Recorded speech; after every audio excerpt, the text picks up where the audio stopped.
It's some good shit.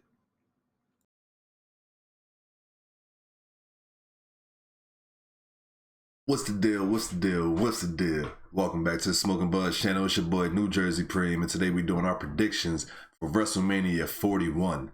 This is going to be a long card. I literally just did my predictions video. I went back to check out everything and could not hear myself at all. So we're going to try this again, and hopefully this shit is working. We're going to get right into it, bro. I just, like I said, I just finished this shit. I'm low-key kind of upset at the fact that I got to go back and do this shit again. So night one, we starting off with Gunther versus Jay for the World Heavyweight Championship. Like I said in my previous video, I'm going to be repeating myself, and I hate doing that shit. But this build has not been good. They build it like Gunther should win at WrestleMania, and he should win dominantly at WrestleMania. But they're going to have Jey Uso win for the moment. I'm a Jey Uso fan. I'm not hating at all. So I'm just going to go ahead and call Jey Uso as the winner, because my last two predictions for PLEs, I actually went perfect throughout both of them. I believe it was Royal Rumble and Elimination Chamber. So I was perfect, you know what I'm saying, on both of those shows. I'm trying to remain perfect on WrestleMania. So, you know what I'm saying? If you guys are fucking with your boy, make sure you hit that like button, you hit that subscribe button, and comment below your predictions for WrestleMania also. Let's continue. The next match we got is going to be Tiffany Stratton versus Charlotte Flair for the WWE Women's Championship. I got Charlotte Flair winning this match. I think that the best thing would be Tiffany Stratton winning to, you know what I'm saying, solidify her as a real champion and shit like that, not just a placeholder until Charlotte won the title back. But I don't have that much faith in WWE when it comes to Charlotte Flair. So Charlotte is winning this title. So there we go on that one. Next match we have, this is going by this match card that I received. This is not what I think the order of the card will be. This is just the one that I received. The next match on the card will be the War Raiders versus the New Day for the World Tag Team Championships. I got the War Raiders retaining because this build has not been good. The tag team titles that deserve to be on WrestleMania is the SmackDown Tag Team Championships held by the Street Profits. They literally been beefing with everybody in their division, and they actually have storylines going into WrestleMania rather than just asking for a title shot, eventually getting one, losing, and then now you're on WrestleMania. The next match we got is Rey Mysterio versus El Grande Americano. This match does not belong on the card regardless. Like, it doesn't. This should be the Raw Go Home show match, or even SmackDown Go Home show. I know they're not on SmackDown, but I don't give a damn at this point. Like, this shouldn't be on the goddamn WrestleMania card. If y'all guys see fur on me, is because my cat was just crawling all over me in the other video that you guys wouldn't be able to hear me in. Shit. But yeah, I got El Grande Americano winning this match. Even though, like I said, they shouldn't be on the card. But if you're gonna have them on the card, I feel like you really should reward Chad Gable for basically doing everything he's been asked to do, from Shorty G to Alpha Academy to basically being you know what I'm saying, another reason why Gunther's Intercontinental title reign was so dominant. You know what I'm saying? Because he probably should have been the one to dethrone Gunther and not Sami Zayn, but let's not get into that conversation. Let's probably reward this man for just being a great sport when it comes to doing whatever the WWE asks him to do. So I got him winning against Rey Mysterio. Also, I feel like the New Day is being rewarded a little too late for that heel turn that they did. This is why they get in the championship match. They just haven't been booking. WWE production team, Triple H, whoever you want to call it, they have not been booking a lot of these stories correctly, in my opinion, or even just good, in my opinion.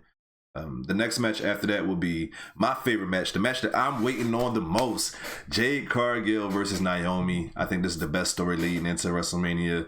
That's excluding nothing. I think this is the best story leading into WrestleMania, period. Naomi should win this match. Naomi should be another person that's getting rewarded for the great work that she has done since she's returned, the great work that she's done since she's turned heel. She probably got the most impactful heel turn, with no exceptions. Also, I don't care how y'all feel about John Cena heel turn or even a New Day heel turn. I think Naomi heel turn has actually been way more impactful than those two, and she deserved to win. I think that a lot of people are expecting Jade to squash her. I hope that don't happen. We need to allow Jade to be showcased also. Can't keep protecting her. So you got it with a great person, in my opinion. And Naomi is gonna put on a hell of a show, in my opinion. So I was rushing so much to finish this, I forgot about the United States Championship match. LA Knight defending his title against Jacob Fatu. I got Jacob Fatu winning to continue his undefeated streak. He's probably just as hot, just as over as LA Knight. He's definitely the best member in that quote-unquote bloodline that Solo has over there. And he could do for the United States Championship what Gunther did for the Intercontinental Championship. So I definitely got Jacob winning. Hopefully he wins in dominant fashion. Event of night one will be the men's triple threat match with Seth Rollins versus Roman Reigns versus CM Punk for the custody of Paul Heyman. Nah, it's not gonna be for the custody of Paul Heyman, but that's what it feels like. This past Monday on Raw, we found out that Paul Heyman will owe Seth a goddamn favor because Seth decided not to stomp Paul Heyman. I don't see how that correlates to a favor, but hey, who am I to say anything? This is wrestling.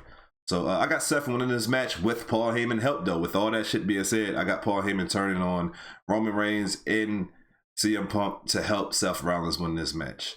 Maybe even Seth Rollins might be a part of the inner circle, quote unquote, when it comes to The Rock and John Cena and shit. But we'll cross that bridge when we get there. On to night two. Night two, we got the Women's Tag Team Championship match. Liv and Raquel Rodriguez versus Bayley and Lyra Valkyria. I really don't give a damn about this match because Bayley and Lyra, it was a Franken team that got put in a gauntlet match versus actual real tag teams. Well, some real tag teams. And beat all of them. And now they, you know what I'm saying, get to fight at WrestleMania, even though Lyra is the goddamn Intercontinental Champion and should be probably defending her title at WrestleMania and not going after Tag Team Championship. So with that all being said, I'm going with the logical explanation or the logical answer. Liv and Raquel retaining because it just don't make no sense of Bayley and Lyra getting the Tag Team Championships when Lyra doesn't get the opportunity to defend her Intercontinental Championship as much as we would like her to. The next match that we have after that is Damian Priest versus Drew McIntyre in the Sin City Street Fight.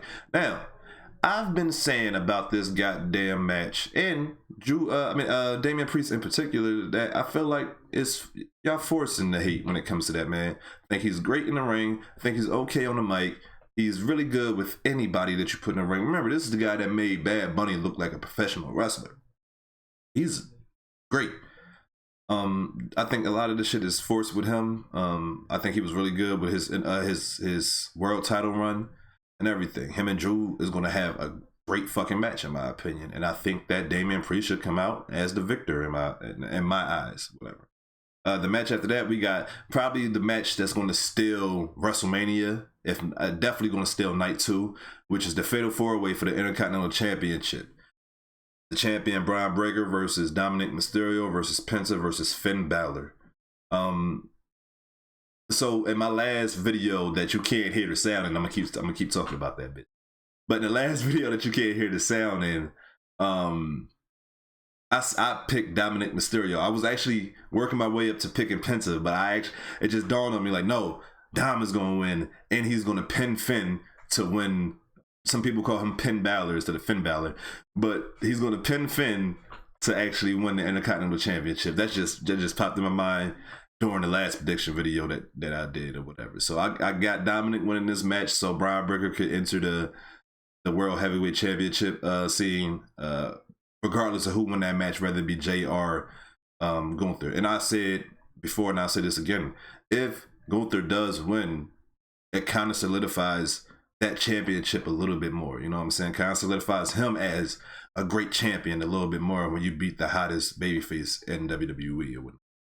The next match after the Fatal 4-Way is AJ Styles versus Logan Paul. I have no doubt that this will be a fun and a great match. I feel like AJ Styles could have a 5-star match with a fucking broom. So there's no way that I think that they're going to have a dud. I got AJ winning this match. I don't want to see Logan Paul win another WrestleMania match until he's truly full time. I know people are like, oh, he just had a baby and all that good shit, and I ain't holding nothing against him. Congratulations on your child and all that good shit, but let him be full time before he start beating legends like this at WrestleMania, bro. I think his record at WrestleMania might be 2-1, if I'm not mistaken. So yeah, I got AJ Styles winning this match, and hopefully WWE does too. Then we got the Women's World Title Triple Threat match. You know what I'm saying? We got Io Sky versus Bianca Belair versus Rhea Ripley. I think this storyline has been overbooked. Rhea Ripley does not belong here unless she was gonna keep her as the champion. She does not belong in this story, in my opinion. It should be Io versus Bianca or Rhea versus Bianca. Y'all forcing this triple threat for some reason, and I don't understand why. If we speaking in wrestling terms, if we're speaking in kayfabe, Rhea should not be in this match. Rhea should have been disqualified on 2 separate occasions before Bianca decided to double disqualify her and Io in that special guest referee match. You know what I'm saying? If we're speaking logically or even in kayfabe, Rhea does not deserve to be in this match. But with that being said, I got Io retaining because Rhea and Bianca hatred for each other is going to distract them from the real prize and the real goal, which is to win the women's championship. So I got Io retaining, probably with a roll up on either one of these women because neither one of them are respecting her properly, honestly. And then we got the main event, right? Before we get to the main event, I do want to say that I believe that Randy Orton will have a match at WrestleMania, and it probably will be versus Solo Sikoa or Aleister Black. Of course, everybody want Aleister Black, but I think we're gonna get Solo Sikoa. You feel me? So that's just something I thought I should throw in there as an extra prediction, just in case they actually end up following through with it at WrestleMania. And then we got like I said, the main event, which is Cody Rhodes defending his undisputed championship versus John Jeffrey Cena, aka the GOAT. How people, you know what I'm saying, people gotta address him as, you know what I'm saying, or John what's LeBron middle name? His middle name like Ramon or some shit. Yeah, so John Ramon Cena or whatever. Whoever y'all consider the GOAT, you know what I'm saying, just use their middle name for John Cena's or whatnot. I got John winning this match because if he does not win this match, then this whole heel turn was fucking pointless. I got some shenanigans going on. The Rock maybe coming down. Maybe even Travis Scott, Stone Cold Steve Austin making an appearance because they are in Vegas and he lives in Vegas. So I definitely got some shenanigans going on. But John Cena has to win this match in order to solidify that heel turn. This heel turn has been lackluster, to say the least. You know what I'm saying? And I really believe it's because not only because it's been mostly promos directed towards the crowd, which I love. I love the fact that he's, you know what I'm saying, basically saying a big F you to the crowd for all the years of mistreatment. I have no problem with that. But what's going on is the build to WrestleMania between him and Cody has been real stagnant because it's been Cody talking about how much he used to admire John Cena, but now he basically got to put this guy down. It's been John Cena saying, fuck you to the fans. You know what I'm saying? That's basically what it is. If they would have had like John Cena and The Rock putting goddamn obstacles in Cody way and okay, my cat just jumped back up on me again. If they actually had John Cena and Rock putting obstacles in Cody way, basically stopping him or trying to stop him from going into WrestleMania at full strength or whatnot, I think that would have been a better story rather than these promos we've been having. And we got to have some type of, you know what I'm saying, situation that happens whereas though John Cena heel turn actually means something. At this current moment in time, I don't think it means shit. So with that being said, I got John Cena winning this, getting his record-breaking 17th championship, all with the WWE, which I think is actually more impressive than what people were trying to put on.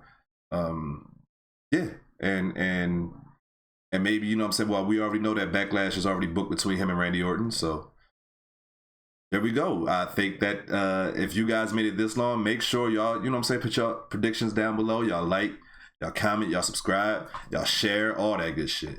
Me and Kobe about to get up out of here. Kobe, you want to say hi to the people? Kobe Bean, you want to say hi? Say hi to the people. Say what's up, people. Remember, guys, peace and love and peace. And remember, stay fried, my friends. Peace.